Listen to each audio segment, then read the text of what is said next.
Bismillahirrahmanirrahim. Assalamualaikum warahmatullahi wabarakatuh. Innal hamdalillah nahmaduhu wa nasta'inuhu wa nastaghfiruh wa na'udzu billahi min syururi anfusina wa sayyiati a'malina. Man yahdihillahu fala mudhillalah wa may yudlil fala hadiyalah. Asyhadu an la ilaha illallah wahdahu la syarikalah wa asyhadu anna Muhammadan abduhu wa rasuluhu la nabiyya ba'dah. Allahumma salli wa sallim wa barik ala sayyidina Muhammadin ibni Abdillah wa ala alihi wa ashabihi wa man tabi'ahum bi ihsanin ila yaumil qiyamah, amma ba'd. Faya ayyuhal ikhwah a'azakumullah jami'an, bapak-bapak dan juga ibu-ibu, saudara-saudariku semua, ikhwan wa akhwat fillah, jamaah masjid Baitus Sab'ah. Mudah-mudahan kita semua yang hadir di sini senantiasa diberkahi oleh Allah Subhanahu wa taala. Tak pernah lupa juga saya ingin sampaikan salam cinta buat anak-anak kita yang hadir, teman-teman cilik, adik-adik kecil, anak-anak kita semua. Sebagaimana sunnah yang Rasulullah ajarkan kepada kita, jika ada anak hadir dalam majelis ilmu, Rasulullah selalu menyambut mereka dengan sambutan marhaban ya talabal ilmi, selamat datang wahai ananda penuntut ilmu. Rasul menyambut mereka karena inilah salah satu hak anak yang sering disepelekan di dalam masjid atau di dalam majelis ilmu. Dan ini menjadi pelajaran buat kita betapa Rasul ingin memposisikan bahwa anak-anak pun punya hak untuk menyimak, mendengarkan sedari kecil nasihat-nasihat dari para asatid, dari para ulama. Sehingga inilah salah satu kata kunci bagaimana mendidik mereka agar senantiasa menjadi anak-anak yang sejak kecil bersih pikirannya karena diinstal dengan hal-hal yang positif. Walaupun bisa jadi duduknya mereka dalam majelis ilmu, mereka nggak paham apa yang disampaikan ustadznya, ya paling cuma bisa ngabisin snack orang tuanya kan itu, atau iseng-iseng coret-coret notes milik bapaknya. Namun inilah yang menyebabkan anak-anak kita jika dari kecil terbiasa diinstal kalimat-kalimat positif, maka sebagaimana Allah firmankan dalam surat Hud ayat 114, innal hasanat yudhibnas sayyiat, sesungguhnya al hasanat atau hal-hal yang positif jika banyak akan mengusir hal-hal yang negatif.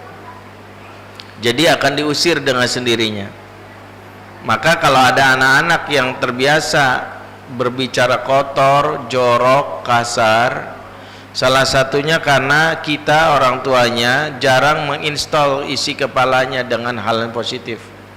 Mereka lebih senang duduk di luar, di tempat-tempat yang buruk, di majelis al-playstationia kan misalnya, atau tempat nongkrong anak-anak muda, tempat gaul, di mall.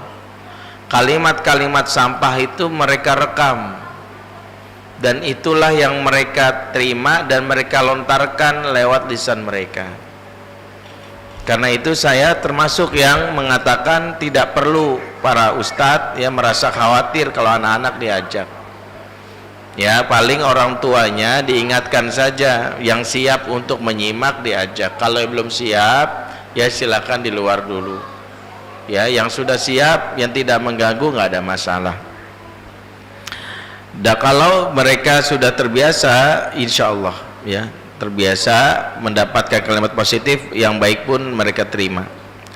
Salah satu kisah yang jadi pelajaran dalam hal ini, kisahnya Imam An-Nawawi disampaikan oleh Imam Adz-Dzahabi dalam kitab Syiar A'lam An-Nubala, di mana Imam Nawawi sedari kecil terbiasa duduk dalam majelis Quran atau halaqah Quran, sehingga sampai umur 10 tahun sudah hafal Quran. Tidak cukup dengan itu, beliau pun duduk dalam halaqah hadis, sehingga dia sudah hafal hadis ratusan ribu di umur belasan tahun. Quran sudah hafal, hadis sudah hafal. Saat berumur 19 tahun beliau pun sudah mulai menjalankan tradisi orang-orang terdahulu, yaitu menghafal kitab. Jadi salah satu tradisi orang terdahulu, kitab itu dihafal, bukan dibaca saja. Kenapa? Kalau kitabnya hilang, isinya masih ada di kepala. Pada saat beliau menghafal kitab, sampailah beliau menghafal kitab yang ditulis oleh ulama klasik bernama Asy-Syirazi. Salah satu tulisan beliau berjudul At-Tanbih, membahas fikih-fikih yang wajib dipahami oleh kalangan kaum muslimin. At-Tanbih ini kitab fikih yang tebalnya kurang lebih 187 halaman. Saat beliau menghafal kitab ini, beliau Imam Nawawi sampai di bab tentang mandi junub, dan beliau menghafal salah satu kalimat penulisnya adalah yajibul ghusla min ilajil hasyafah fil farji. Wajib seseorang mandi junub jika di pagi jika masuk hasyafah kepada farji. Ya mohon maaf, Bapak dan Ibu di sini pasti sudah paham maksud kalimat ini, walaupun tidak ngerti bahasa Arab. Imam Nawawi muda ketika mendengarkan kalimat ini, beliau bengong, beliau tidak paham, sehingga beliau pun beristihad atas kalimat tersebut. Apa istihadnya? Wajib seseorang mandi junub jika di pagi hari perutnya berbunyi. Jadi kalau beliau bangun tidur perutnya bunyi keroncongan gitu, kriuk-kriuk, mandi junub. Besoknya begitu lagi, bangun tidur perutnya bunyi keroncongan, kriuk-kriuk, mandi junub. Berapa lama dia lakukan ini? Kurang lebih 2 bulan. Sampai kawannya itu mengingatkan, mengapa engkau lakukan ini?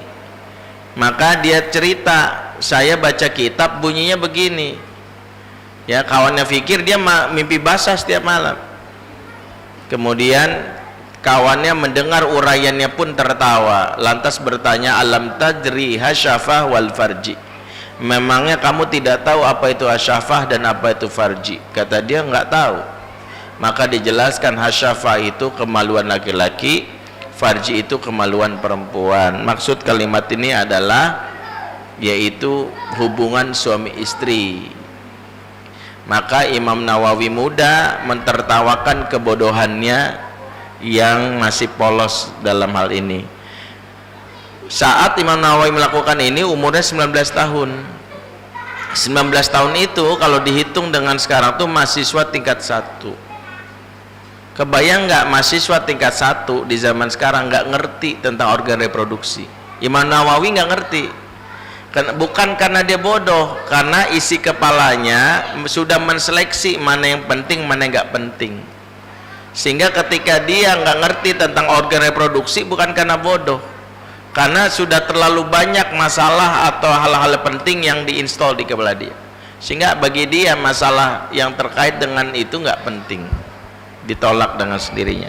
Makanya kalau anak-anak kita terbiasa ngomong kotor, jorok, bahkan jarang keluar kalimat-kalimat yang baik, Quran nggak keluar dan sebagainya, ya itulah evaluasi buat kita, karena kita mungkin jarang menginstal isi kepalanya. Nah, karena itu buat siapapun anak-anak kita yang hadir kesempatan ya di pagi hari ini, mari kita doakan semoga mereka menjadi anak yang soleh dan solehah, menjadi pemimpin bagi orang-orang bertakwa insyaallah.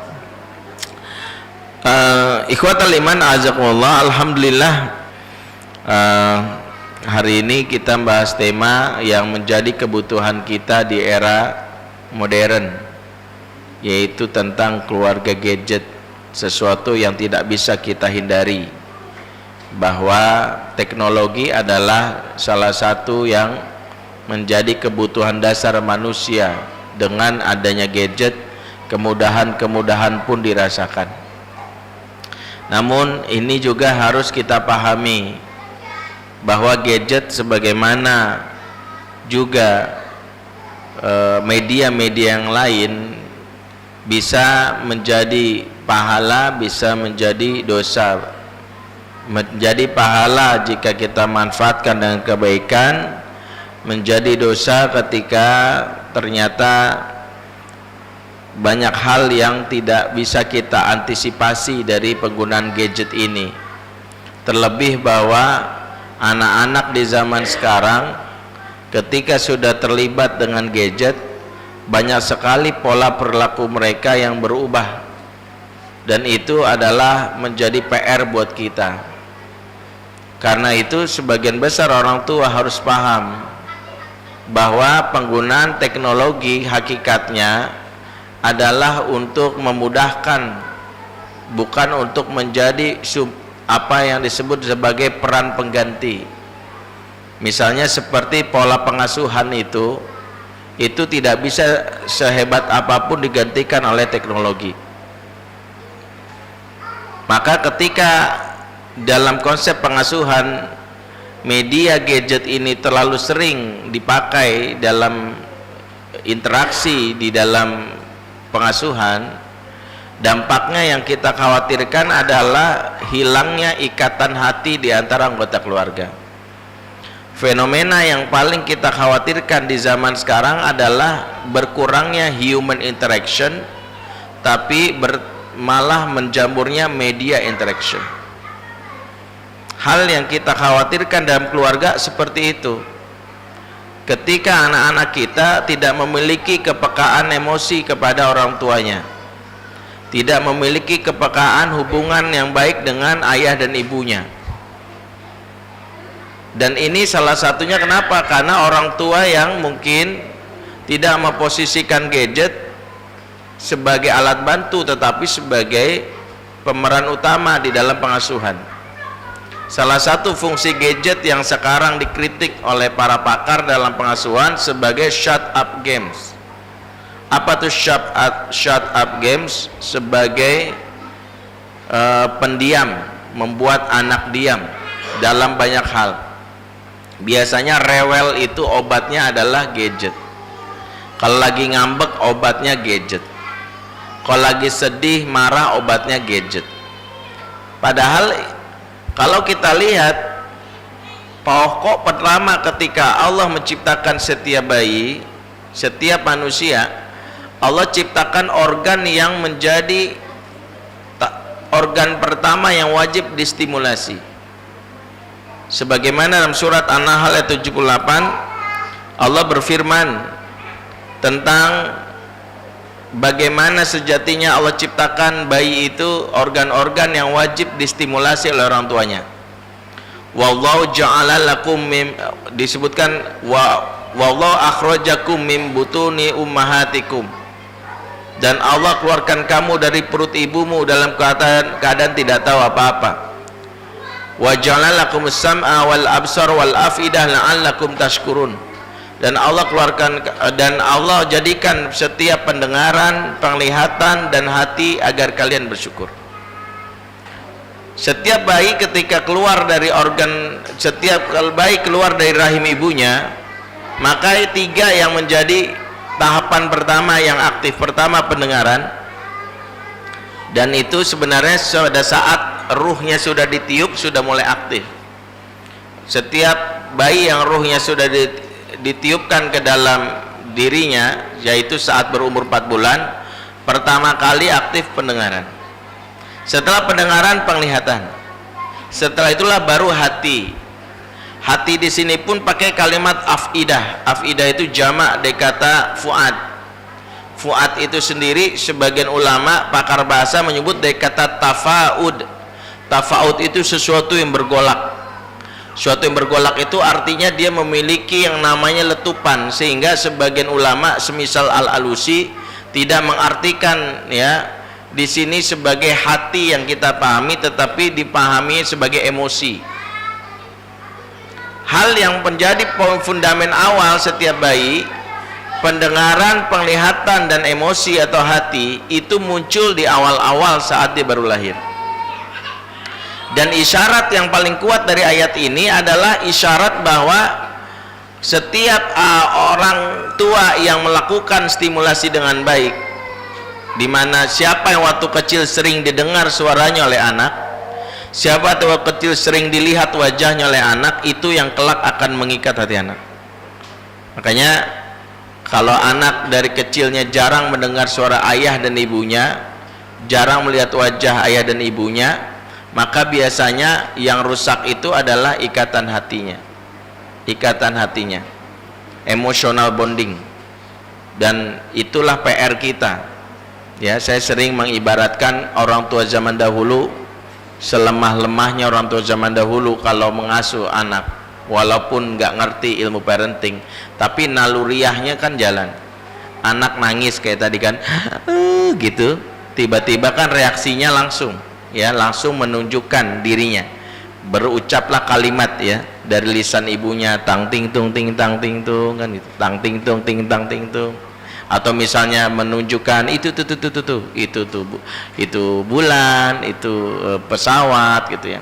Anak nangis tapi direspon dengan pendekatan diri orang tua sebagai human, sebagai orang pertama yang dekat dengannya. Dan itu seiring berjalannya waktu di zaman now ini menjadi berubah. Ya, sering kan kalau anak nangis sekarang langsung dikeluarin gadgetnya, upin ipin. Baby shark dududu, baby shark dududu. Kalau kita lihat sebagian ortu yang pertama dan kedua, yang kedua ini kan sering menjadikan ini sebagai upaya mendiamkan anak, yang disebut shut up games tadi. Anak secara cepat diam karena dialihkan, apalagi gadget menawarkan berbagai macam fasilitas hiburan yang pas buat anak pun ada, maksudnya yang dibutuhkan anak pun ada. Tapi ketahuilah justru momen itulah yang merusak. Apa yang merusak? Kenapa? Ikatan hati yang menjadi fundamen awal di awal pengasuhan itu dirusak karena anak jarang mendengar suara ortu tapi lebih banyak suara gadget. Anak jarang melihat wajah ortu tapi lebih banyak melihat gambar-gambar di gadget. Dan itu yang membuat akhirnya apa?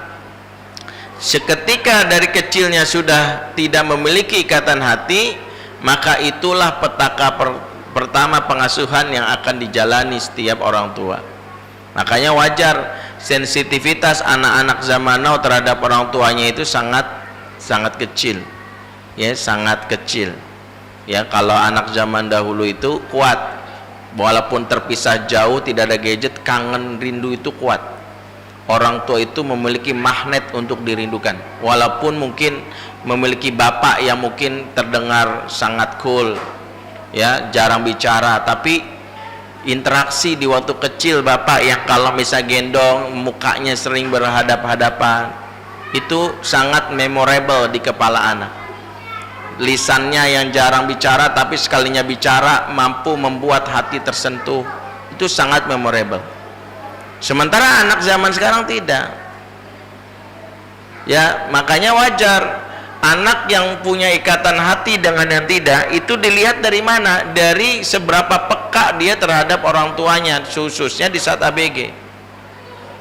Kalau dia dekat dengan orang tuanya kelihatan, membaca wajah, aura wajah orang tuanya saja itu ngerti. Seorang anak misalnya ketika dia pulang dari kuliah, kemudian dia lupa memberi kabar ke ibunya dan handphonenya mati dan pulangnya terlambat sampai jam 10 malam. Kemudian dia pulang, ternyata dilihat ibunya di pojokan nangis sesenggukan. Maka dia langsung menyadari, ya maaf ya bun, bener-bener ya bun, aku tuh lupa ngasih kabar handphoneku mati, maaf jangan nangis ya bun. Padahal mamanya nangis gara-gara nonton drama Korea kan misalnya ya. Nggak ada hubungannya sebenarnya sama dia, tapi anak itu peka. Tapi ada beberapa anak yang sebenarnya orang tuanya nangis saja bodoh bang. Nah, ini yang mau kita bahas, relasi hubungan antara yang namanya ortu dan anak, ya. Belum lagi nanti suami dan istri. Angka perceraian juga meningkat pesat karena komunikasi yang tidak bijak mengandalkan gadget. Nah, ini harus kita pahami bahwa di satu sisi teknologi menguntungkan kita, ya, membantu kita mengupdate informasi dan banyak hal, tapi efeknya juga harus kita antisipasi, terutama bagi keluarga yang gagal membangun hubungan relationship yang kuat di masa-masa anak-anak baru tumbuh. Bapak jarang berinteraksi sama anak, sekalinya berinteraksi sama anak langsung menyandarkan gadget, sehingga yang dibutuhkan jangan GR, bapak dirindukan bukan bapaknya, gadgetnya. Kan ada yang baru pulang atau papa minjem, ya, papahnya pergi bodo amat kan, yang dibutuhkan yang penting gadgetnya. Ya, ini yang menjadi masalah buat kita. Makanya Al-Quran mengingatkan, secara tersirat Allah mengingatkan siapa yang tugas pokok ortu adalah banyak-banyak memberi stimulasi suara di telinga anak, kemudian banyak-banyak membuat wajahnya sering di-scan di kepalanya. Makanya Rasulullah SAW itu kalau berbicara sama bayi, disebutkan dalam sebuah riwayat Imam Muslim, Rasul selalu beradu muka dengan muka, ya, khususnya kepada cucunya Hasan Hussein, bahkan kepada cucunya bernama Umamah, cucu perempuan Rasul dari anak yang bernama Zainab dan Abul As, mantunya bernama Abul As. Rasul itu bahkan kalau berbicara sama cucunya itu didekatkan dan dijulurkan lidahnya gitu. Kemudian cucunya ketawa karena melihat lidah Rasul yang kemerahan. Secara teknis apa yang Rasul lakukan itu menarik perhatian para pakar ilmu parenting. Kenapa? Karena Rasul mengajarkan bahwa memang bayi khususnya di bawah 6 bulan jarak pandangnya kan maksimal 30 cm, sehingga dengan kebiasaan Rasul itu seperti ini, Rasul mengajarkan bahwa bayi itu harus didekatkan bicaranya kepada pengasuhnya supaya men-scan wajah yang pertama kali. Itulah yang masuk dalam benaknya dia, dan wajah itulah yang dibutuhkannya di saat dia nanti mengalami masa-masa krisis. Makanya kecenderungan ortu yang terlalu cepat memberikan gadget di umur-umur yang belum pantas, apa yang terjadi? Maka anak-anak kita misalnya menyadari jika aku menangis, misalkan kalau sedih dikasih ini, dia sedang mendapatkan pesan. Kalau aku sedih akan aku cari gadget sebagai teman setiaku. Jika aku menangis akan aku cari Upin Ipin sebagai teman hiburanku. Ya, bukan orang tuanya. Makanya sering saya ingatkan, momen yang paling krusial justru yang memberikan bagaimana pengaruh kuat ketika anak menangis, ketika anak sedih, justru dia sedang butuh secara personal diri kita, totalitas perhatian kita. Dia harus dipeluk, dia harus diadu muka, dia tahu perhatian kita. Sebab kita sedang menyampaikan pesan kepada dia apa? Jika kelak engkau menangis nak, ada ayah yang akan menyeka air matamu. Jika kelak engkau sedih nak, ada bunda yang akan setia menghiburmu. Makanya anak-anak yang seperti ini dia tidak curcol ke Facebook. Sebagian orang tua lossnya adalah ketika anak ABG yang banyak cerita di Facebook, sementara orang tuanya nggak tahu. Kok baru tahu kalau anak saya itu ternyata sudah pacaran? Kok baru tahu kalau anak saya itu udah 2 hari nggak sekolah? Kamu kok nggak cerita sih gitu? Kalau kamu selama ini begini. Kenapa? Karena dia lebih banyak cerita di media sosial. Bagi dia fungsi ortu sudah teralihkan dengan fungsi gadget. Makanya peran orang tua menjadi bergeser di era gadget ini menjadi dua peran saja. Pertama memberi nafkah, kedua memberi izin untuk menikah. Hanya 2. Ya, peran edukasi sudah hilang karena bagi mereka Mbah Google lebih amanah dan dipercaya. Mbah Google lebih cerdas dibandingkan papa. Ya, kalau papa kadang asal bunyi, ya, asbun. Menurut mereka seperti itu. Nah, ikhwatal iman a'azakumullah. Poin pokok yang mau dibahas di dalam materi ini adalah waspada terhadap pengaruh negatifnya, khususnya hilangnya ikatan hati. Apalagi kalau ditambah perilaku-perilaku yang muncul bagi sebagian orang yang sudah maniak atau sudah candu gadget, itu tidak bisa kita sepelekan. Perilaku-perilaku ini justru menghilangkan yang namanya identitas atau poin-poin kebaikan dalam diri orang. Dan ini dibahas misalnya Profesor Gregory Slayton, ini salah satu pakar parenting dari Amerika yang saya sempat hadir dalam workshopnya di Singapura di dalam pertemuan rutin tahunan buat para ayah sedunia. Ya, beliau salah satu narasumber yang menyampaikan beberapa riset tentang relationship khususnya antara ayah dan anak-anaknya. Ya. Poin yang beliau gambarkan juga menarik, ya, juga dijelaskan oleh Susan Stengel misalnya, salah satu pendiri Jakarta International School di Indonesia ini. Beberapa dampak dari perilaku yang diantisipasi lewat berkembang gadget. baik dari sisi orang tuanya maupun dari sisi anak-anaknya. Apa saja itu? Yang pertama adalah asosial. Nah, ini asosial ini kita sudah sama-sama pahami kecenderungan untuk tidak peka secara sosial di dunia nyata. Ya, sebagian besar akhirnya, apalagi anak-anak zaman sekarang yang mereka bisa jadi ya tidak peka dengan lingkungannya karena eksisnya di dunia maya saja, di dunia nyata tidak. Bedanya dengan anak zaman dahulu yang kadang satu kampung pun hafal, satu desa hafal. Ya, nanya misalnya, "Dek, tahu rumahnya Pak Haji Abidin enggak?" Kalau anak zaman dulu bisa menjelaskan, lurus terus ya, terus ada gunung seberangin, turun ke lembah, ada sungai gitu ya. Habis itu lewati banyak gitu ya. Kira-kira 2 minggu lagi sampai. Ya, kalau kita lihat anak-anak zaman dahulu pergaulannya luas sehingga dia bisa detail menceritakan. Anak zaman now ini susah ya. Kalau ditanya tahu rumah Pak Joko nggak tahu gitu. Karena nggak tahu. Karena memang terbiasa untuk di dalam kamarnya ya.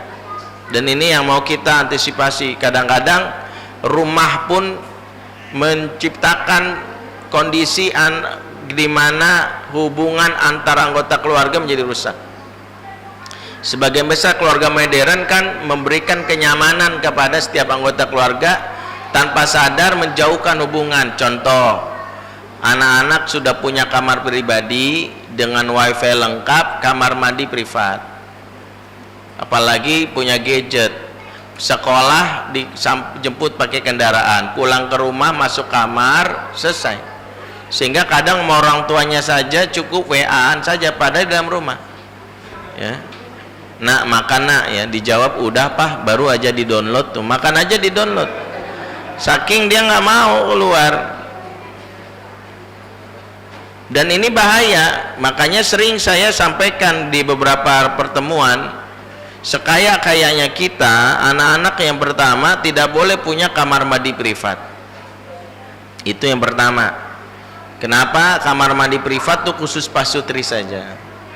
Karena salah satu cara membangun hubungan itu juga dengan membuat anak mau keluar dari kamarnya karena hajat ya, salah satunya ketika dia bergantian memakai yang namanya WC. Ya, itu ada interaksi sosial. Percaya atau tidak, salah satu riset mahasiswa psikologi UGM di Jogja, dan ini sempat saya baca skripsi atau tesisnya, salah satu yang menarik adalah kenapa orang kampung itu guyup-guyup, kenapa orang di kampung tuh guyup, akrab. Salah satu risetnya yang membuat kami tersenyum itu adalah karena orang kampung itu jambannya di belakang rumah. Jadi kalau mau ke WC sempat-sempat nyapa tetangga gitu, ya mas bentar gitu.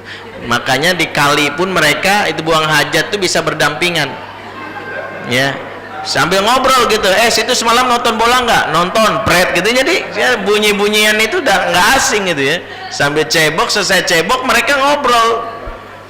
Ibu-ibu yang nyuci nyuci di kali itu kan sebenarnya yang disebut oleh pakar sosiolog itu sebenarnya jangan dilihat sekedar kebutuhan domestik, itu kebutuhan interaksi sosial. Disitulah ada pertukaran informasi, gosip-gosip kan gitu ya. Jadi dulu nggak ada butuh cek and recheck, media hotspot, dari cuci-cucian itu bisa muncul berita, oh ternyata si ini udah nikah lagi, si ini cerai kan gitu ya. Pertukaran informasi itu nggak perlu pakai gadget di zaman dahulu. Ya, salah satu alasannya memang menurut kita lucu. Saya sendiri ketika bacanya ternyata dijelaskan. Ketika ketika sungai dijadikan, sungai itu bukan sekedar alat transportasi zaman dulu, maksudnya bukan sekedar jalur transportasi. Sungai adalah sebuah media meeting point gitu kalau bahasanya ya. Meeting point kalau sekarang kan di mana, di mall ya, atau di Sevel, dulu kan Sevel ya. Kan itu pun nggak jadi meeting point karena meetingnya pun pakai wifi kan gitu ya, sehingga mereka nggak berinteraksi. Kalau dulu sungai, kali, jamban, maaf ya, empang itu meeting point. Sehingga selepas itu pun mereka melewati rumah-rumah tetangga sambil ngobrol, iya deh gitu ya. Dan itu ternyata membuat interaksi sosial semakin kuat. Nah, salah satu, saya lupa nama penelitinya, ketika WC itu sudah masuk ke masing-masing rumah seiring dengan perkembangan waktu, mulai itu berkurang, mulai masing-masing mulai sifat egonya muncul ya, mulai saling salah paham antar kampung gitu ya. Apalagi ketika rumah ya sekarang masing-masing sudah punya kamar mandi privat, ibunya punya, bapak maaf ya, orang ininya juga punya, anaknya punya, ya sudah. Mau di media apa buat mereka ngumpul? Ruang tamu hanya sekedar jadi museum ya, mengenang bahwa dulu ada pernah keluarga di sini duduk bareng, sekarang udah nggak ada lagi karena masing-masing kan pulang capek masuk kamar. Nah, saya ingin sampaikan bahwa memang itu semakin diperparah dengan ada gadget. Dulu itu ketika gadget tidak ada, TV menjadi berada di wilayah ya, dulu, apalagi kalau sekarang TV ada di kamar, wah lebih parah lagi. TV dulu menjadi perkat ya, minimal adalah ya mereka nonton bersama, radio dengar bersama ya, di ruang tamu, ruang keluarga. Jadi ruang keluarga dimaksimalkan fungsinya karena bersama-sama.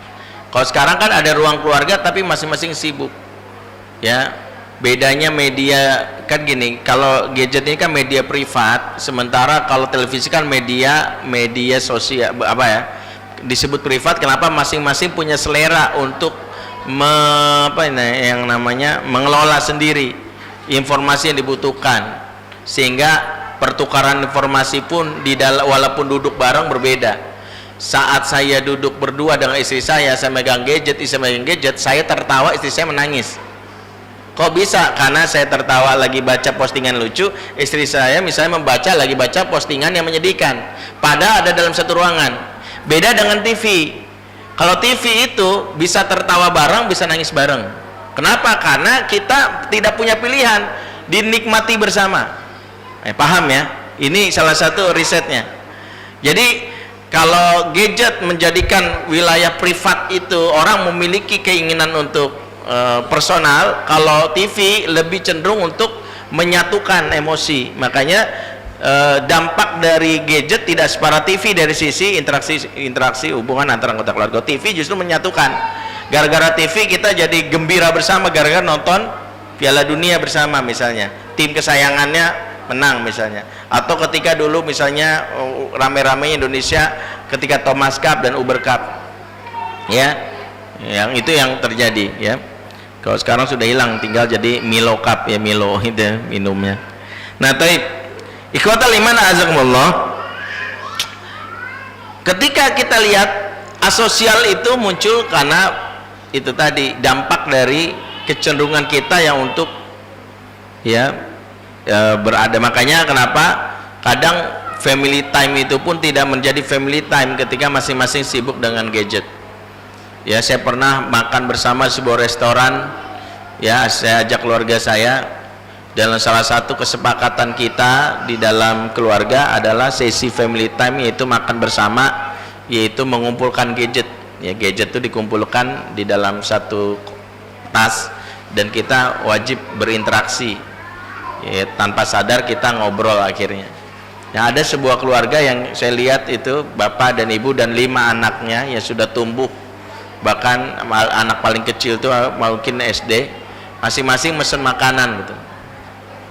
Kemudian selesai makan makanan, waiternya sudah selesai, masing-masing sibuk ya memegang gadgetnya. Ketika saya melihat ya, istri saya sempat komen, walaupun saya bilang nggak boleh suuzon ya, mungkin mereka sedang rapat di grup WA kan, saya bilang gitu aja. Jadi ya itu salah satu ya husnuzonnya saya, ini asosial. Yang kedua adalah hal yang memang kita antisipasi dari gadget ini secara perilaku adalah perilaku instan atau terburu-buru, karena kan informasi itu, kata Alvin Toffler, itu kan memaksa kita untuk menjadi pemenangnya dengan cara mengkapitalisasi informasi dan menyebarkannya sebagai pemenang gitu ya. Makanya kita bangga itu kalau kita Pertamax ya. ya, pertama kali ya menyebarkan informasi, kita senang gitu, sehingga orang itu menjadi eksis kalau dia yang pertama. Ada kejadian misalnya kecelakaan, yang dipikirkan bukan nolong karena ada kebutuhan eksis.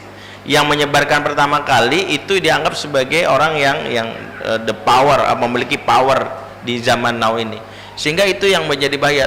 Dan apa efek dari terburu-buru ya menyebarkan informasi itu ya, karena pengen cepat, efek paling fatal itu adalah kita masuk perangkap hoax.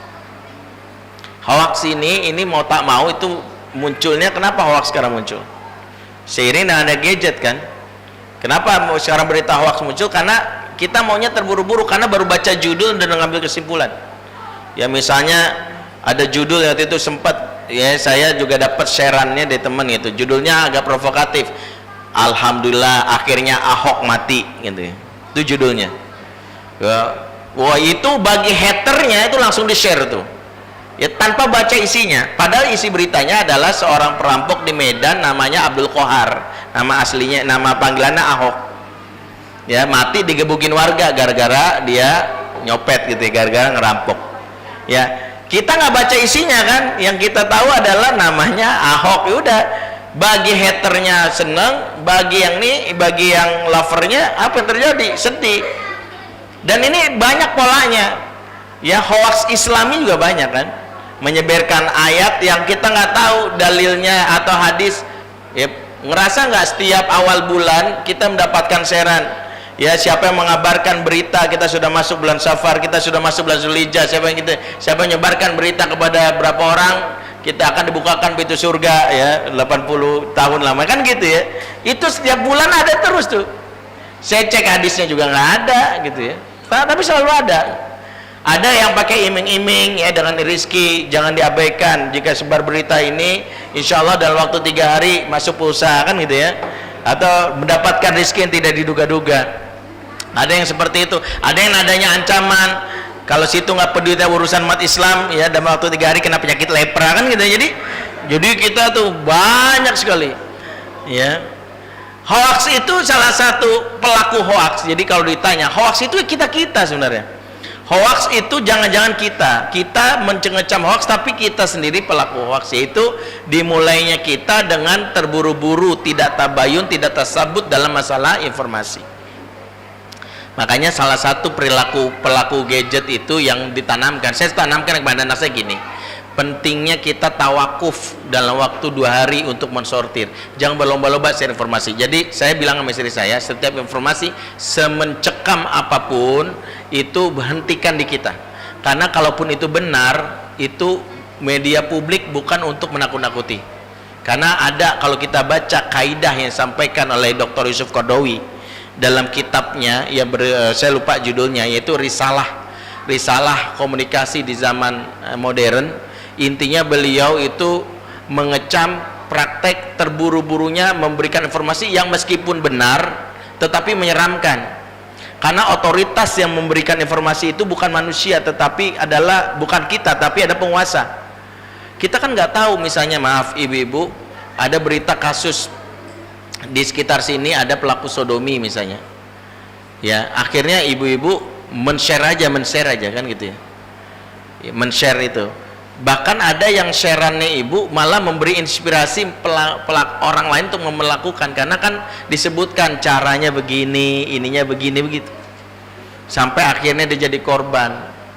Nah ini salah satu yang kalau kata Dr. Yusuf Qaradawi justru mudorotnya lebih banyak. Makanya perilaku terburu-buru instan itu juga buah dari, makanya sekarang lihat nggak, seiring dengan, ya walaupun bukan seiring sih, erat hubungannya dengan perilaku gadget dengan kecenderungan terburu-buru. Makanya sekarang tuh dikapitalisasi semuanya, mulai dengan misalnya muncul akselerasi dalam sekolah. Sekarang kan berpikirnya simple, kalau bisa sekolah SD 5 tahun kenapa 6 tahun ya, semua berpikirnya seperti itu. Kalau bisa menjadi dokter 2 tahun kenapa harus 5 tahun ya. Kalau bisa belajar agama cukup lewat sanlat 3 hari, kenapa harus misalnya bertahun-tahun? Jadi kan semuanya maunya cepat. Sehingga kita dapatilah terburu-buru inilah berbuahnya apa? Dengan instan, sehingga banyak kejadian orang-orang yang senang akselerasi tetapi tidak kokoh. Makanya kita lihat sekarang pakar itu sulit dicari. Kenapa? Karena baru seminggu 2 minggu mengklaim pakar itu sulit, karena ukuran pakar itu harusnya tidak saya sendiri nggak mau nyebut pakar. Kenapa? Pakar itu memang harus dihitung interaksinya terhadap sebuah bidang itu harusnya lebih dari 10 tahun bahkan 20 tahun. Jadi kalau dia baru 3 minggu baru menyetuskan sebuah rumusan, tiba-tiba dia populer, belum disebut pakar, karena dia baru bisa jadi, dia baru beralih profesi, tidak disebut pakar. Nah ini sekarang banyak sekali kejadian seperti ini. Makanya muncul banyak hal-hal yang kita terburu tadi instan. Kayaknya banyak anak-anak yang maunya belajar cepet, ya, maunya cepet sehingga lulusnya harusnya cepat. Padahal mereka lupa ilmu itu bukan sekedar seberapa cepat, tapi seberapa berkah. Salah satu keberkahan ilmu, kata Imam Asy-Syafi'i, adalah seberapa sering engkau bergaul dengan ilmu tersebut dan mendalaminya. Sehingga ulama zaman dahulu nggak peduli berapa cepat, yang penting seberapa dekat dengan ilmu. Sehingga Abdullah bin Mubarak mengatakan, kami untuk belajar adab saja 30 tahun untuk belajar adab, belum yang lainnya. Jadi baru adab saja 30 tahun. Jadi betapa ulama-ulama dulu mengajarkan. Sehingga wajarlah kalau orang-orang terdahulu mendalami ilmu dengan lama disebut ulama, kan gitu ya. Kalau kita kan baru singkat disebut usingkat, kan itu ya. Jadi nggak bisa, ya. Jadi kalau saya bilang ulama muda itu sebenarnya kontroversi. Ulama itu nggak bisa muda gitu. Karena kalau muda itu pasti dia anak bawang gitu.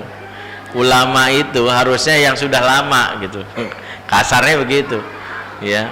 Kasarnya begitu. Walaupun ini sekedar joke, ya, anekdot, tapi ini terkait dengan bagaimana generasi zaman sekarang. Yang ketiga yang harus kita antisipasi dari gadget secara perilaku adalah perilaku yang rapuh, putus asa, tidak tangguh. Pribadi-pribadi yang candu gadget tanpa sadar diarahkan menjadi flighter. Tahu flighter? Kabur, not fighter.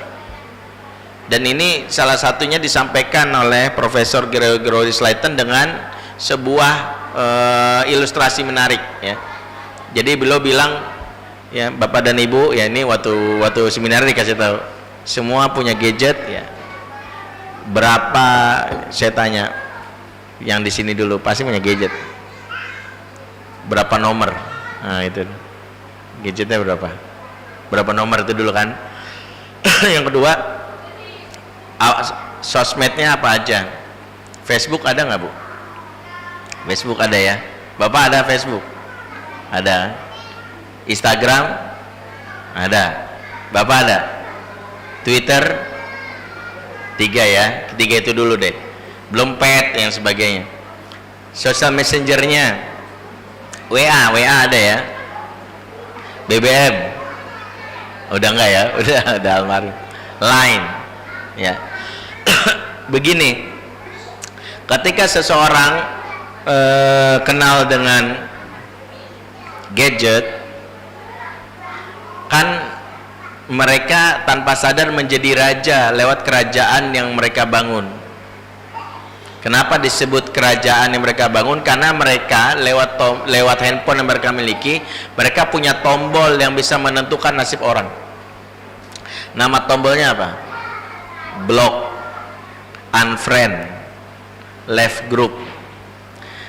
Afwan, antum masuk sebuah grup WA, tiba-tiba grup WA-nya nyebelin, postingannya mungkin tidak berfaedah, dan kadang-kadang menyinggung salah satu, misalnya kita senang dengan tokoh politik tertentu, justru postingannya justru lebih banyak menyalahkan, maka kita left kan. Kalau kita admin, kita melihat ada orang kayak gini, remove, ya, bikin rusak suasana. Kemudian apalagi, kita punya status Facebook, kita lagi bikin postingan, tiba-tiba dikomenin, yang komen nyinyir, apa yang kita lakukan? Blok, kan gitu, ya.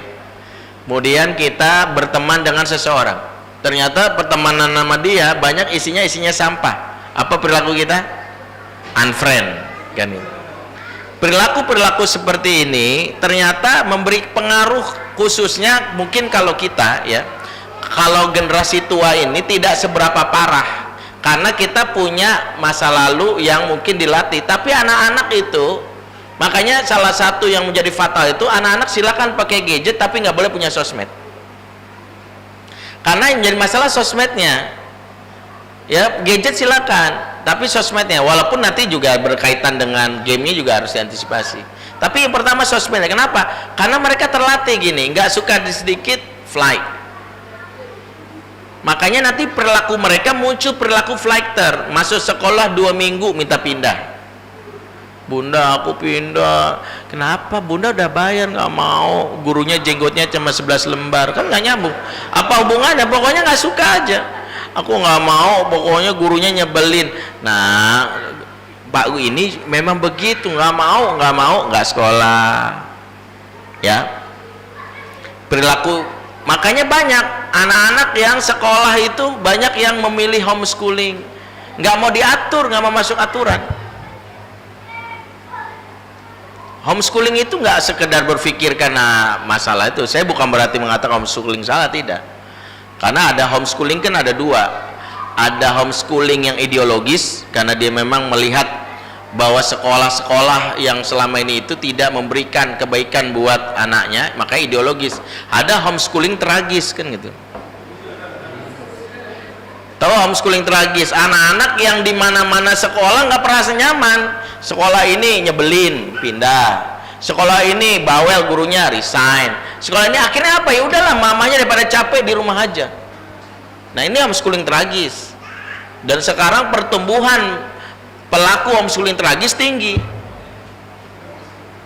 Waktu saya menjadi pembina homeschooling berkemas yang digagas oleh Bu Yaya Komaria, awalnya itu banyak, ada 6 anak, awalnya sedikit, 6, 7, dan itu orang tua yang memang seperti Bu Nene Warisman yang berani mengatakan, saya nggak percaya sama pendidikan zaman sekarang dikelola oleh menteri yang seperti ini. Dulu waktu itu ada menteri yang dia tidak sukai, sehingga dia memilih untuk jalur homeschooling, ya. Dan itu homeschooling ideologis, saya apresiasi. Dia bikin konsep kurikulum sendiri. Tapi setelah itu makin banyak rame homeschooling itu. Sebagian besar saya wawancari, karena kan saya konselornya. Sebagian besar adalah habis sekolah ini malas, aturannya gini, habis sekolah ini begini, habis sekolah ini begini, gitu semua. Akhirnya apa? Mendingan di sini aja gitu. Kan? Berikutnya apa? Dampaknya ke pekerjaan. Banyak yang baru 2 bulan resign, 2 bulan kerja resign. Fresh graduate yang CV-nya tebal jangan GR. Saya diskusi sama pakar HRD, dia bilang, saya Ustadz kalau ketemu ada fresh graduate CV-nya tebal, saya buang ke tempat sampah. Kenapa? Saya bisa memastikan dia nggak loyal. Dia nggak loyal, baru 2 minggu pindah, 2 minggu, alasannya macam-macam. Gajinya nggak sesuai, yang kedua teamworknya nggak bagus, bosnya nyebelin, kerjanya jauh. Jadi mereka memang dilatih untuk flight. Saya dapat tugas safari dakwah di Freeport, Papua, ketinggian 4.000 meter di atas permukaan laut. Direktur Freeport tuh sampai cerita kan waktu saya dibawa ke atas Gettysburg itu yang tempat tambang emas itu dingin, suhunya 6 derajat Celcius. Bahkan kami sempat sholat di masjid tertinggi se-Indonesia, Al-A'raf, ya. Dingin sekali. Nah itu disebutkan kami merekrut karyawan baru 3.000 karyawan baru, Ustadz. Tapi standarnya kami turunin. Saya bilang, kok bisa? Iya Pak, susah sekarang Pak mencari karyawan seperti angkatan saya. Angkatan saya itu bisa bertahan 1 tahun nggak pulang-pulang di atas gunung, ya. Karena kami membuka asas. Makanya yang pernah ke Freeport tahu ada jalan tuh yang dibangun ke atas itu, yang bangunin namanya Pak Haji siapa itu. Dia setahun itu dia modal traktor apa, dia membuka jalan untuk sampai ke atas tambangnya tadi. Ya, dia nggak pulang-pulang. Dan itu banyak dulu angkatan-angkatan tersebut. Tapi angkatan sekarang baru 2 minggu pindah, 2 minggu, katanya begitu. Ini saya hanya menyampaikan dari beliau. Jadi kelihatan. Jadi yang dihilang itu apa? Sifat tangguh, tough gitu. Begitu juga ke institusi yang paling krusial, pernikahan. Jadi angka perceraian ini juga bukan semata-mata karena apa? Perceraian ini juga bentukan perilaku keluarga gadget. Karena gadget melatih apa-apa flight, apa-apa left, begitu mendapati kekurangan pasangan left. Angka perceraian ini kan nggak bisa kita sepelekan. Yang bercerai tahun 2009 tuh 250.000 pasangan. Yang tahun 2009, tahun 2016 yang bercerai 350.000, pesat kan? Berdasarkan statistik di Indonesia, setiap 1 jam ada 40 pasangan yang cerai. Setiap 1 jam. Ya, saya udah ceramah 1 jam, ya, barusan 40 pasangan cerai. Selama saya ceramah. Nah, kenapa saya tidak mengatakan bahwa seolah-olah cerai itu haram, ya, walaupun hukum asalnya haram. Hukum asalnya sebagaimana Ibnu Taimiyah dalam kitabnya Majmu'ul Fatawa mengatakan al aslu fit tolak al hazru. Hukum asal cerai itu haram, hukum asalnya. Tapi bisa berubah, wa inna ma ubiha bil qadril hajjah, dan dia akan berubah menjadi boleh jika ada alasan yang kuat, ya, alasan yang kuat. Cuma jadi masalah kita ini bermudah-mudah dan cerai. Kan sebagian berpikir gini, saya kan berhak bahagia Pak Ustadz, saya sudah tidak sanggup. Iya, bukan masalah saya nggak melarang, berhak bahagia boleh. Tapi kan begini, saya selalu mengatakan begini, jika nikah ibu niatnya ibadah, ibadah itu ada 2. Jika senang disyukuri, jika susah disabari. Makanya jangan berpikir pernikahan kita itu akan ada ibadah syukur terus, ibadah sabarnya bisa jadi lebih banyak. Malam pertama zikir kita alhamdulillah, ya kan, malam pertama tuh. Malam kedua masya Allah alhamdulillah. Malam ketiga mulai astagfirullah. Malam keempat innalillah, ya. Malam kelima la haula wala quwata illa billah, kan begitu tuh. Terus kapan kembali ke hamdalahnya Ustadz? Wallahu alam. Saya selalu katakan, kalaulah kita tidak belajar dari para tokoh Al-Quran, mungkin kita lihat Nuh istrinya kafir, kan istrinya Nuh kafir kan, ya. Nuh nabi istrinya kafir, bukan sekedar kafir tapi pengkhianat, bahkan memprovokasi warga dengan kalimat suami saya gila, stres, ya, suami saya tuh bayangkan yang menolak dakwahnya Nuh itu adalah istrinya sendiri. Tapi baca sejarah, apakah ada riwayat Nuh menceraikan istrinya? Padahal sah. Apa alasan paling kuat menceraikan istri? Kafir. Buat apa? Yang kedua, Lut, istrinya pendukung LGBT, ya.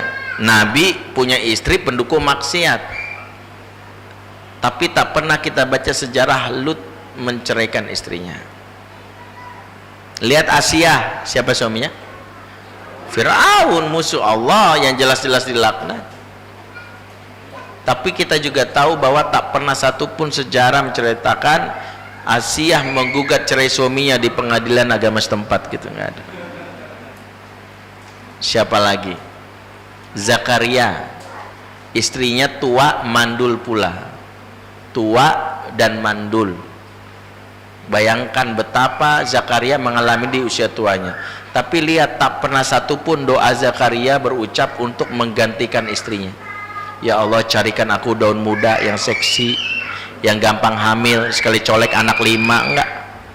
Yang diminta adalah dia kesabarannya. Dia hanya meminta tanpa putus asa untuk menjadikan dari rahim istrinya seorang anak, dan itu Allah kabulkan. Contoh-contoh dalam Al-Quran memberikan satu kalimat kuncinya, disitulah ketangguhan. Nah, efek yang kita khawatirkan dari gadget itu sebenarnya adalah perilakunya. Perilaku, makanya saya selalu ingatkan, jika siap untuk memain di sosmed, siap untuk bertarung. Jangan jadi lelaki yang lemah.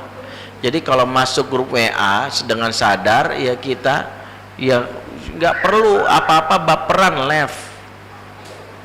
Ya, memang itu situasi. Kalau saya berpikirnya begitu, karena karakter ini akan kita lihat. Tapi kecuali kita misalnya sejak awal menolak, memang supaya bukan apa, tidak mau diganggu dengan banyaknya berita, silakan. Tapi kalau sejak awal hanya karena masalah perbedaan tuh left, ya. Misalnya saya ingat banget ya, saya masuk grup reunian SD gitu ya, terus ada yang posting yang menjelek-jelekan ulama ya, terus sebagian teman saya itu yang saya tahu soleh left. Saya bilang waduh bahaya, saya malah komen di situ. Akhirnya ribut tuh di reunian. Terus ketika ribut itu saya bilang saya nggak akan pernah left, silakan, yang jelas setiap yang ini kan saya wajib. Dan itu yang harus kita bangun, jangan sampai justru yang ngakunya pejuang di sosmed malah kabur, kan ini bahaya ya. Ini yang harus kita antisipasi. Nah ini dampaknya perilaku. Yang berikutnya adalah yang paling kita khawatirkan juga adalah perilaku konsumtif, karena kan tanpa sadar gadget menjadikan kita ya sarana untuk pamer ya, segala aktivitas kesenangan kita publikasikan, makan di foto. Dan memang yang kita khawatirkan adalah anak-anak yang cenderung berpikirnya adalah ingin seperti yang dimiliki temannya ya, teman aku punya motor ini, temanku punya sepeda ini. Nah itu konsumtif. Termasuk juga perilaku ikut-ikutan, perilaku yang menjadi bahaya, yaitu adalah tidak punya identitas, yaitu ikut-ikutan, yaitu ikut sejauh mana tren yang muncul.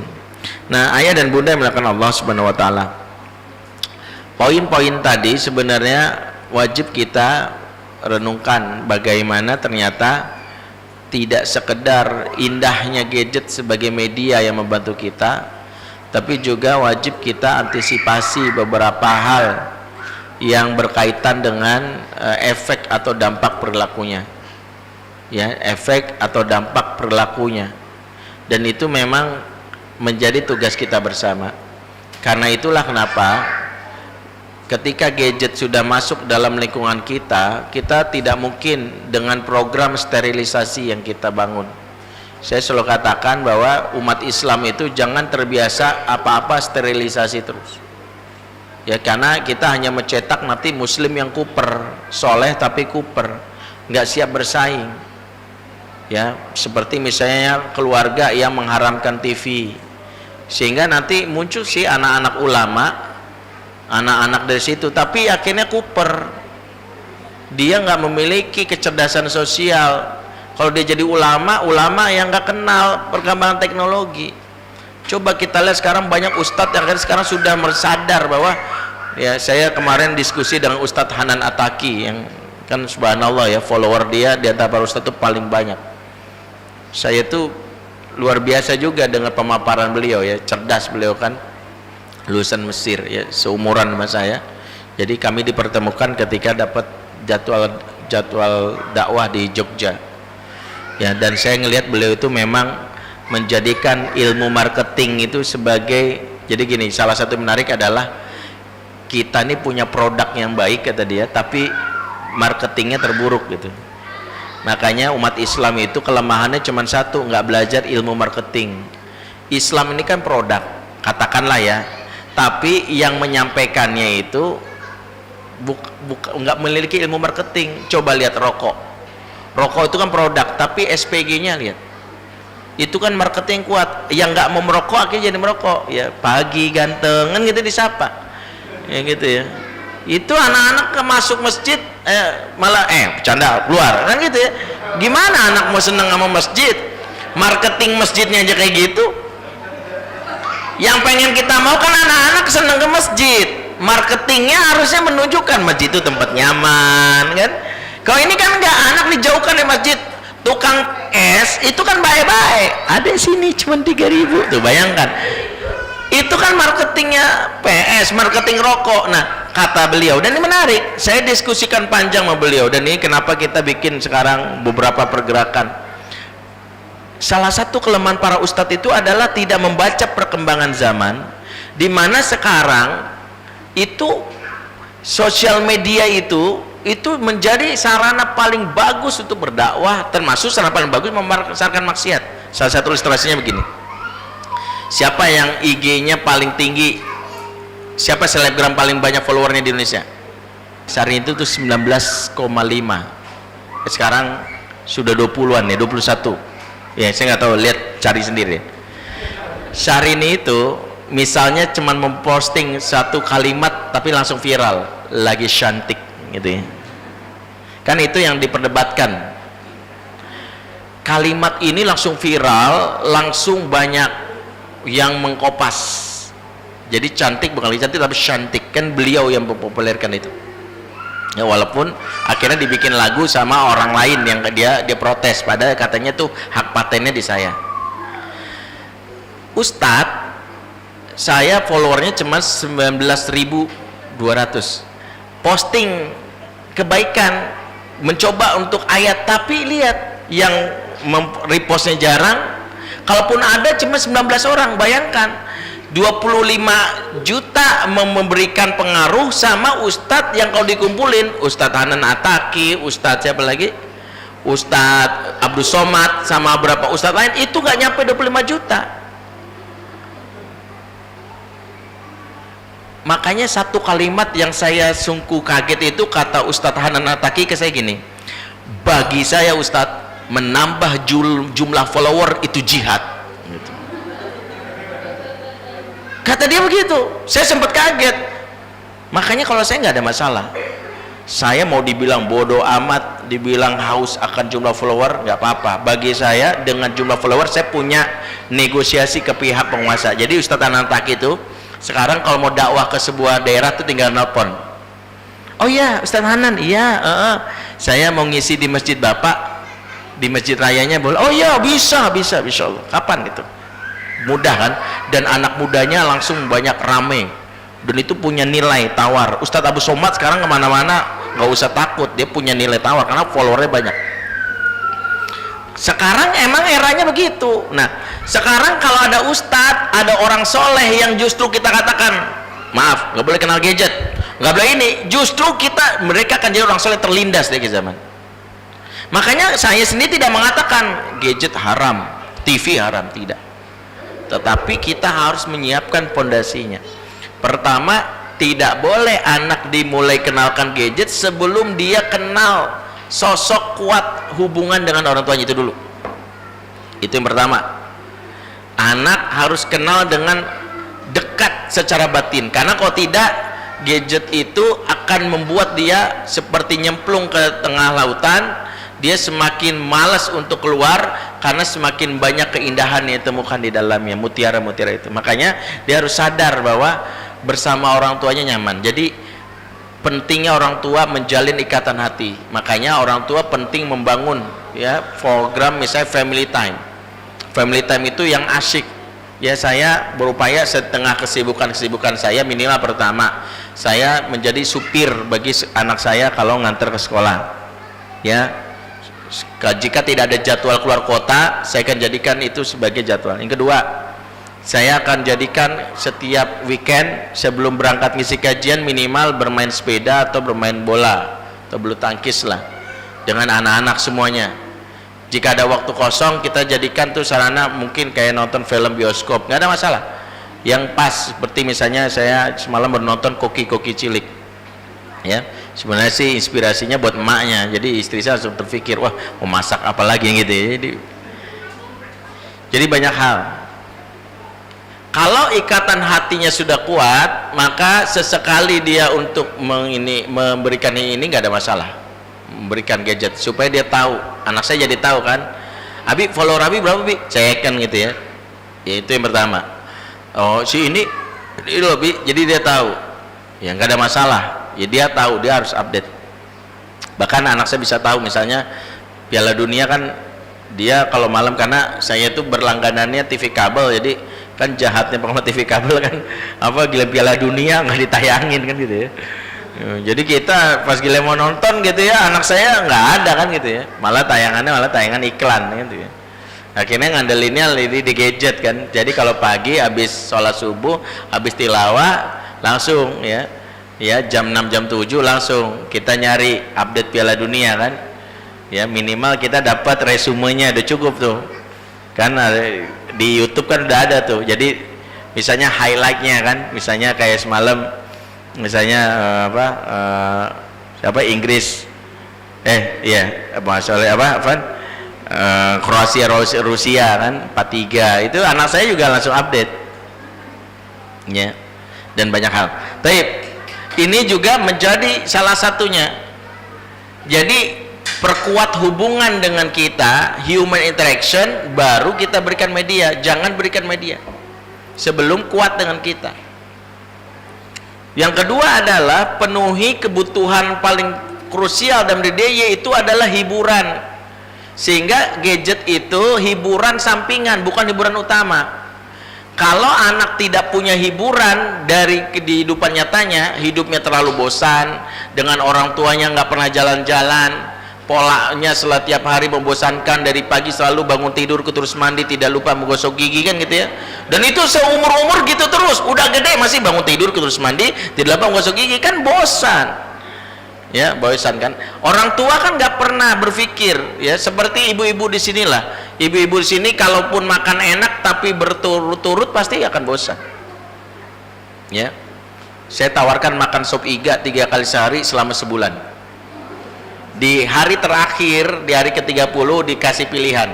Ini sop iga, ini ikan asin. Pilih mana? Ikan asin, bukan karena sop iga kalah enak. Ya, karena bosan. Makanya yang kedua adalah jadikan keluarga sarana hiburan, dan berhibur dalam keluarga nggak ada masalah. Rasulullah itu tugasnya sebagai penghibur. Bahkan pernah disebutkan dalam riwayat Rasulullah mengumpulkan Bani Abbas.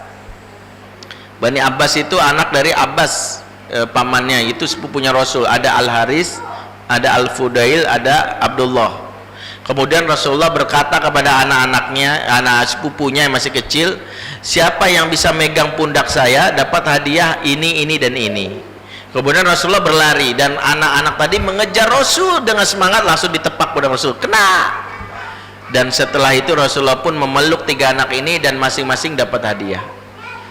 Dan ini menarik, cara Rasul bermain ini menjadi inspirasi betapa Rasul kalau bermain dengan anak, dia membangun togetherness dan happiness, dimana togetherness ini adalah bukan menang dan kalah.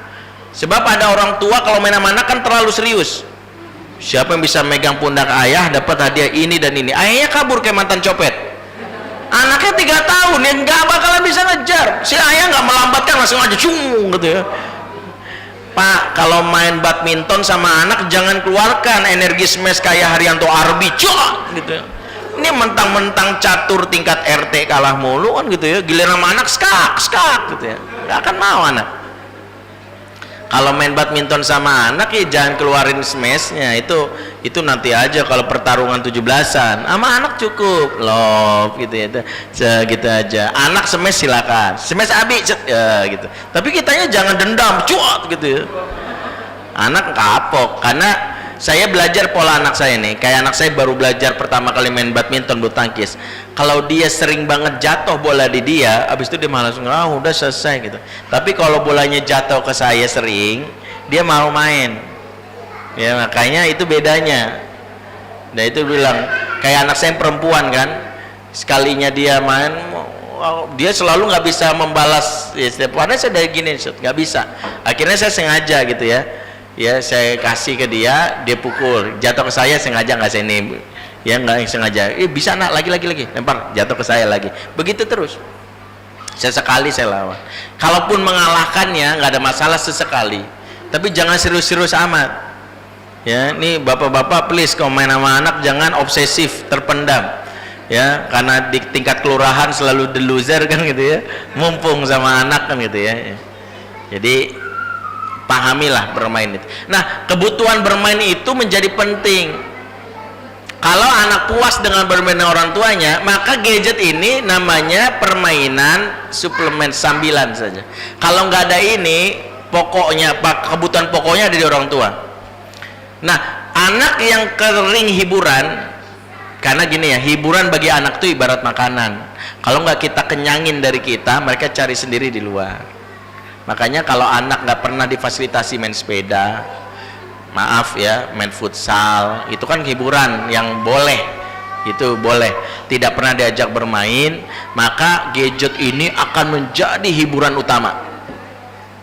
Hiburan utama. Anak saya misalnya kalau lagi ini dia, Bi, aku main ya udah main. Tapi kalau temannya tiba-tiba, Faris main sepeda yuk, langsung dimatiin, langsung nggak jadi main, nggak gitu. Kenapa? Karena main sepeda kebutuhan utama dia, hiburan.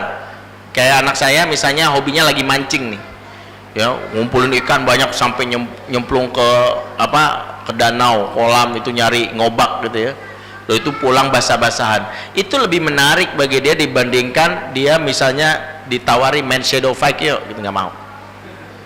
Itu nggak mau dia. Shadow fighter yang lagi populer itu nggak mau.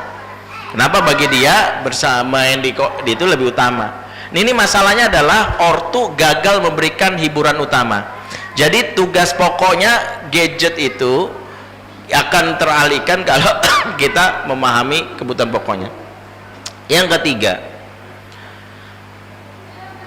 kecenderungan anak-anak candu gadget, termasuk orang tua yang candu gadget, ketika tidak memiliki rundown, daily rundown. Daily rundown itu penting, itu salah satu cara mengantisipasi ketergantungan sama gadget. Mohon maaf, Allah berfirman dalam surat Al-Hasr ayat 18, di mana pertanyaan Allah ini menjadi renungan buat para kita sebagai orang tua dan buat anak-anak kita. Ya ayyuhalladzina amanu taqullaha wal tanzur nafsum ma qaddamat lighad. Hai orang beriman, bertakwalah kepada Allah dan perhatikanlah kalian besok mau ngapain. Pertanyaan kalian besok mau ngapain itu wajib kita tes ke anak kita. Nah, besok mau ngapain? Mohon maaf, anaknya jawabannya adalah tahu, libur. Kan libur ya. Apalagi kalau Ramadan dia nggak bisa menjawab karena sebagian sekolah kalau Ramadan libur. Anak-anak yang kalau liburan di luar Ramadan misalnya nggak ada agenda, nggak bisa menyebutkan daily rundownnya, maka aktivitasnya cuma 5. Yang pertama adalah tidur lagi, yang kedua adalah main gadget, yang ketiga adalah nonton TV, yang keempat adalah makan yang banyak.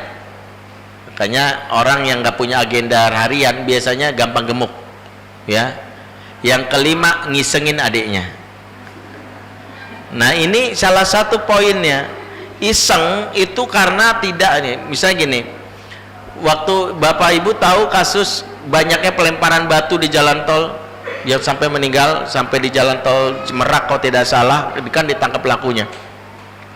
Pelakunya itu ketika wawancarai kan jawabannya iseng Pak, nggak ada kerjaan. Kenapa? Setelah diselidiki kata dia handphonenya rusak, biasanya kami menghabiskan waktu main itu, sekarang bingung, ya udahlah cari kesenangan lain. Itu tadi. Makanya mengantisipasi setiap ortu itu membiasakan bikin daily rundown, besok agendanya apa. Kayak saya biasanya setiap malam diskusi, besok agenda Abi subuh begini, siangnya begini yuk. Terus Abi ada ngisi jadwal kajian, terus pulang nanti ada jadwal lagi. Jadi ada jadwalnya. Ya. Dan anak-anak jadi dapat itu. Jadi mulai biasakan daily rundown. Yang berikutnya, wajibnya kita membuat manajemen gadget. Gadget itu manajemennya wajib kita atur supaya bukan dia yang mengatur keluarga kita. Manajemen gadget terkait dengan 5 hal, 5 pembahasan pokok manajemen. Yang pertama, waktu yang disepakati untuk dilarang memakainya. Silakan pakai beberapa waktu. Kalau di keluarga kami ba'da subuh sampai syuruk itu dilarang pakai gadget. Itu sepakatan aja. Taruh di mana, di tempat tertentu, kumpulkan. Yang kedua, ba'da maghrib sampai isya, itu waktu yang disepakati. Yang kedua, setelah waktu, lokasi terlarang pakai gadget. Kalau di keluarga kami, pertama kamar tidur. Kamar tidur itu wilayah privat. Karena itu suami istri jangan ada gadget, karena kemesraan berkurang di situ. Ya, gadget itu bukan di kamar. Anak-anak kalau gadget dimasuk kamar, tidurnya tidak berkualitas. Kenapa? Gadget ini punya kendali namanya steer by notification itu yang ada Misalnya mereka tidur, taruh ini, bunyi-bunyian WA masuk, itu akan mengganggu, membuat otak itu nggak bisa tidur, keinginan untuk melihat siapa yang WA, siapa yang posting, jadi akhirnya ngelihat, tidur lagi, kemudian dia melihat notif. Makanya kalaupun gadget itu ada di kamar, pastikan mati untuk di-charge, silakan, tapi amannya mendingan di luar, ya, di luar. Jadi lokasi. Yang kedua adalah kamar mandi, ya, ini juga menjadi poin penting. Tadi sudah saya sampaikan, perilaku anak-anak di kamar mandi itu juga mau tentukan kualitas, karena berdasarkan pengalaman saya jadi konselor, anak bermasalah cirinya dua. Pertama, bangunnya suka kesiangan, yang kedua lama di kamar mandi. Ibu dan bapak punya ciri dua anak ini, dua ciri di anak ini, itu warning, ya, sebab pengalaman saya menangani 1.400-an anak bermasalah, mulai dari yang narkoba, kecanduan, game, perilaku video porno dan sebagainya. Itu dua ciri ini melekat. Pertama, bangun suka kesiangan, yang kedua lama di kamar mandi. Kenapa lama kamar mandi? Karena ini bahayanya, kata Rasulullah, innaha bil hasyusha muhtadoroh, sesungguhnya toilet dan kamar mandi tempat yang paling banyak dikunjungi jin dan syaitan. Membiarkan anak berlama-lama di kamar mandi berarti membiarkan syahwatnya digoda jin dan syaitan. Bagaimana mereka bisa lama? Yaitu ketika gadget masuk ke kamar mandi. Aturan, waktu, lokasi. Yang kedua, durasi. Durasi itu terbagi dua, durasi total dan durasi pemakaian. Durasi pemakaian pertama, durasi total harian misalnya 2 jam. Durasi pemakaian misalnya 15 menit selesai, nggak boleh lebih setengah jam kalau nggak merusak. Jadi dia punya jatah 15 silakan, tapi nggak boleh lebih.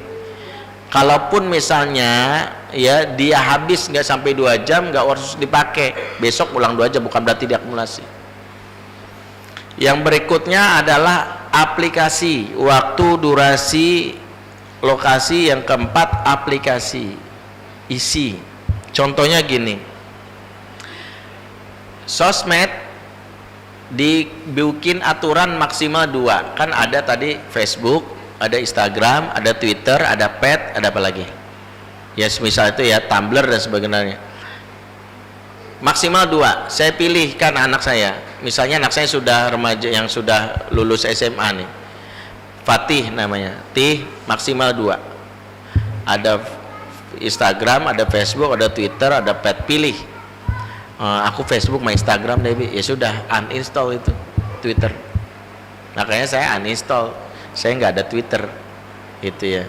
Dulunya aktif, tapi sekarang akhirnya cuman di Facebook dan Instagram, karena sepakati maksimal 2. Social messenger maksimal 1, WA, Line, BBM, Messenger.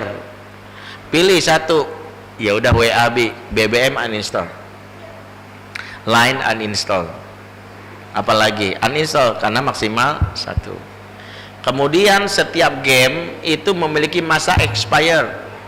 Contoh, misalnya anak saya bilang, Bi, aku mau game ini dong, Shadow Fighter 2.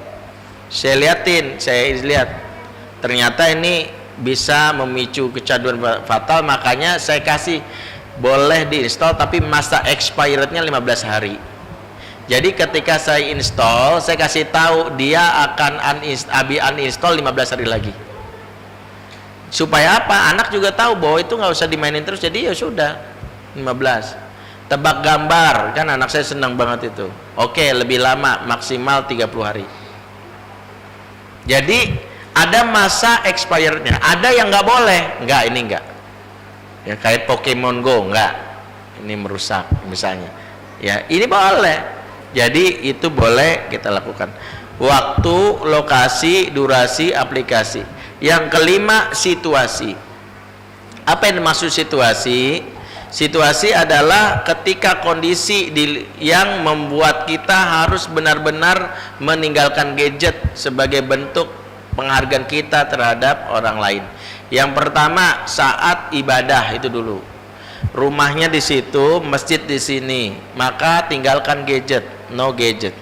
kecuali kalau ada pengajian mau sekalian bawa untuk merekam silakan. Tapi kenapa? Karena ibadah supaya fokus, karena jangan sampai sholat kan assalamualaikum warahmatullahi wabarakatuh, zikirnya subhanallah subhanallah subhanallah subhanallah sambil lihat WA kan. Baca Quran di gadget ini bukan yang pokok, baca Quran yang benar di mushaf. Kalau mushafnya ada utamakan, kalau enggak ketinggalan boleh. Karena kalau baca Quran di gadget sulit. Auzubillahi minasyaitonirrajim. Bismillahirrahmanirrahim.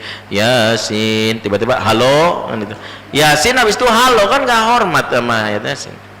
Makanya kalau mau pakai baca Quran di mushaf harus dalam kondisi flight mode.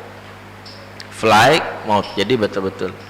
Ya, saat ibadah. Yang kedua, saat makan bersama. Sepakati. Nah, makan bersama ini family time kita. Ambil semua. Ibu yang menjadi manajer, ambil semua gadget, taruh dalam satu tas. Nangis-nangis silakan. Ibu bapaknya juga biasanya komplain. "Tak dulu, nggak bisa Pak." Sepakatan, taruh. Yang ketiga adalah saat acara keluarga besar, arisan, bertemu kakak adik, biasanya itu masing-masing bawa gadget, ibunya ngobrol, anak-anaknya malah main gadget. Di keluarga besar kami terlarang, ya, justru supaya kenal, kamu mas sepupu kamu jadi akrab, jadi bukan main gadget, ya. Yang keempat yaitu saat berbicara dan diskusi dengan orang lain, misalnya menerima tamu atau menjadi tamu. Nah, itu contohnya. Saat menerima tamu jangan sampai ya melakukan pubbing tadi. Pubbing tahu kan? Memotong dengan dia ngomong kita cuekin, ya. Dan yang kelima saat naik kendaraan, kalau jadi supir. Makanya kalau saya nyetir sendiri saya sulit membalas gadget WA kecuali saya minggir dulu, ya. Kalau saya disetirin alhamdulillah. Nah, poin-poin itu bisa jadi dibahas dan dipakai di dalam rumah kita. Taib ikhwatal iman azakumullah, tanpa terasa lebih dari 1 jam kita bahas tentang hal ini. Mohon maaf karena tadi saya terlambat sehingga harus membuat waktu kita dalam kajian ini lebih panjang dari yang mungkin biasanya dilakukan di masjid ini. Yaitu saja mungkin pembahasan tentang keluarga gadget. Intinya adalah tetaplah kita bergaul, tetaplah kita menyediakan diri untuk update teknologi, tapi kita harus antisipasi keburukan-keburukannya. Aku qouli hadza fastaghfirullah li wa lakum. Subhanakallahumma wa bihamdik asyhadu an la ilaha illa anta astaghfiruka wa atubu ilaik. Wassalamualaikum warahmatullahi wabarakatuh. Demikian tadi tausiah yang telah disampaikan oleh Ustadz. Mungkin kita berikan kesempatan kepada 1 atau 2 penanya, mungkin karena waktu sudah mendekati masuk waktu zuhur. Kami persilahkan pada bapak-bapak atau ibu-ibu tadi yang sudah sempat menuliskan pertanyaannya. Kami persilahkan. Dari bapak-bapak ada pertanyaan? Sambil menunggu dari saya pertanyaan. Jadi kalau saya amati, selain generasi penerus gitu ya, anak-anak yang saya lihat dari generasi bapak-bapaknya sendiri gitu, kadang ini juga ya, sering saya dapati dalam grup itu ada postingan-postingan yang menurut saya menunjukkan mungkin orang ini belum terlalu menguasai gitu, belum paham dengan gadget. Misalkan ya tadi yang langsung share gitu. Nah, sikap kita seperti apa, apakah kita komenin bahwa kita jelaskan ini salah, ini harus, atau lewat grup itu, atau misalkan japri gitu ya ke orangnya langsung gitu, ini, atau seperti apa, atau kita cuekin aja gitu, atau mungkin itu. Terima kasih. Ya.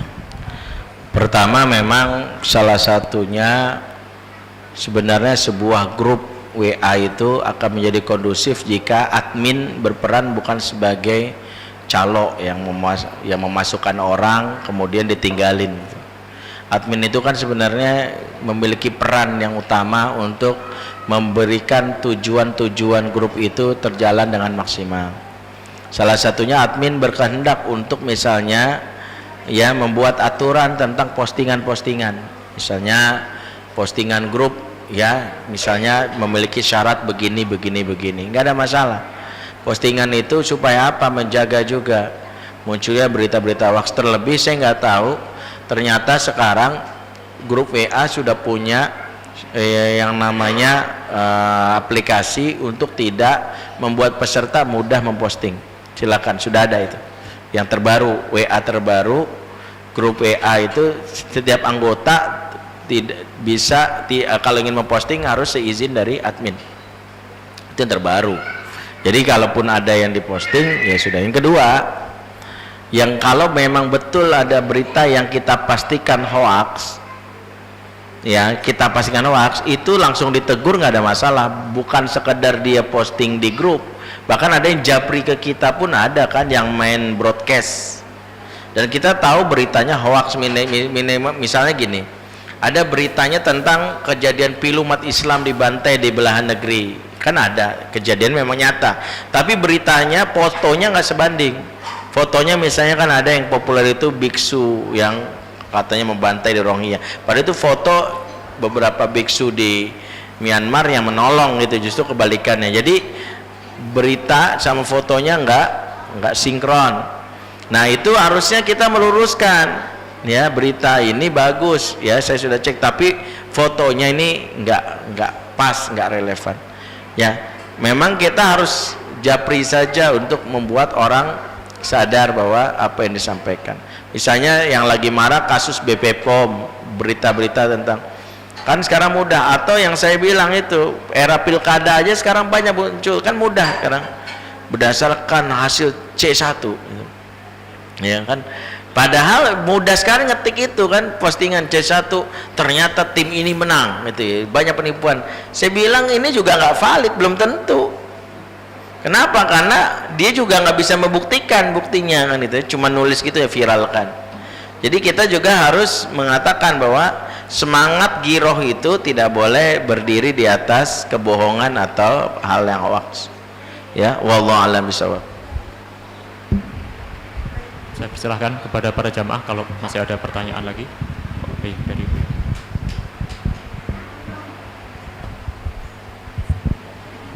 Assalamualaikum Pak Ustadz. Waalaikumsalam. Saya punya yang mau saya tanyain gini Pak Ustadz, bagaimana caranya kalau misalnya anak kita yang berusia 4, 5, 6 tahun itu sudah keburu kecanduan gadget gitu, yang awalnya dimulai dengan situasi saya dimulai dengan smart hafiz Pak Ustadz, lalu dia menjadi kecanduan dengan game di handphone karena dia tahu bahwa ini sejenis gitu. Ternyata di smart hafiz ada, berarti di handphone mama juga ada gitu. Jadi dia sudah sangat candu gitu. Bagaimana langkah-langkah untuk memperbaikinya gitu buat anak dan buat orang tua? Terima kasih. Iya. Ada candu, ada maniak, ada abuse, ada use, ada addict. Nah ini pahami ya dari beberapa istilah. Pertama, kalau maniak, kalau candu itu pada hakikatnya hanya pola yang hanya berkaitan dengan habit. Misalnya bangun tidur biasanya sarapan bubur, ya setiap hari bubur, tiba-tiba nggak bubur, tubuh atau rasanya nggak nyaman. Ya, kalau beberapa para pakar menyebutnya itu masuk kategori use, ya. Tapi kalau maniak itu gelisahnya sampai ke wilayah pribadi, sampai sakit, mengalami psikosomatis. Saya percaya anak-anak kita nggak sampai maniak, kecuali yang ada di beberapa berita sedikit itu sampai dirawat di rumah sakit jiwa. Karena kalau dia nggak pegang itu, dia sampai membentur-benturkan kepala ke tembok, sampai melempar orang tuanya sebagainya. Kalau belum sampai perilaku seperti itu, sebenarnya butuh ketegasan aja. Kata kunci dari kita mencegah anak candu adalah tega. Itu saja. Pertanyaannya cuma satu, bahkan begini, ada penyakit yang paling bahaya di orang tua dua. Kenapa anak kita jadi candu? Pertama, karena kita nggak mau repot. Ya daripada nangis. Itu biasanya bapak nggak mau repot dengan tangisan. Padahal bahaya. Repot itu mutlak. Selalu saya ingatkan, mengasuh anak wajib repot.